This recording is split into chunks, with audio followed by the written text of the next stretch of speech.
Wow, we really dodged the bullet this week. Not many of our houses would have escaped unscathed with 120 to 130 mile an hour winds. And no house would have stood up to a 15-foot storm surge. And if someone was inside the house that was hit, I don't think they would have any chance survived. In fact, Pastor Teresa's house was lined up almost perfectly for a projected 15-foot surge. Interesting newscast. ABC action weather forecaster in Tampa, Florida. It was meteorologist Dennis Phillips. And he said there's no way to explain how this storm has diminished so quickly except that there was a lot of prayers have gone up. 24 hours ago, we were looking at the worst storm in history, and now it is lessening. The eye has collapsed, and it's dropped to a 2 and lessening, and it is not going up the coast. We are in a much better position. That's the end of his quote. In fact is, this week, our lives, mine and yours, are in a lot better place than if that hurricane had not mysteriously become unorganized. I'm David Rigby. I'm one of the pastors at Cape Coral Community Church and Christian School.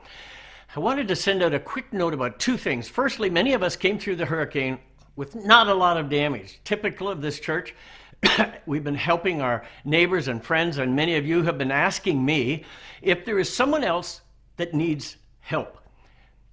Turns out, yes, there is. Grace United Methodist has been careful to find people in areas that sincerely need help. Our Cape Coral Community Church will be partnering with Grace. We want all of our efforts to be put only where it's really needed so that we're using their research to find genuine need.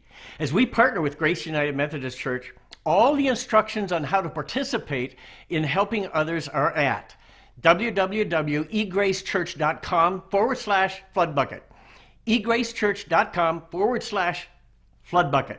Second thing I wanted to talk about, the Cape Coral Community Church on 811 Santa Barbara Boulevard came through the storm without a scratch.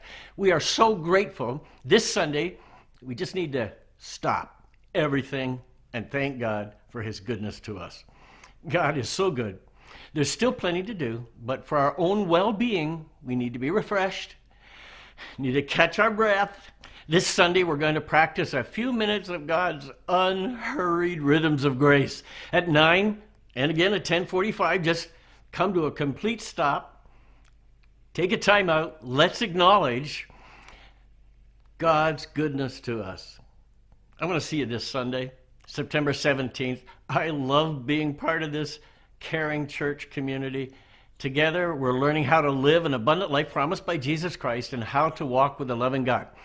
So, you will see the sign out front. It says, Free Faith Lift, this Sunday, 9 and 10:45. I'll see you there. If you've never been to our friendly community church before, I'm David.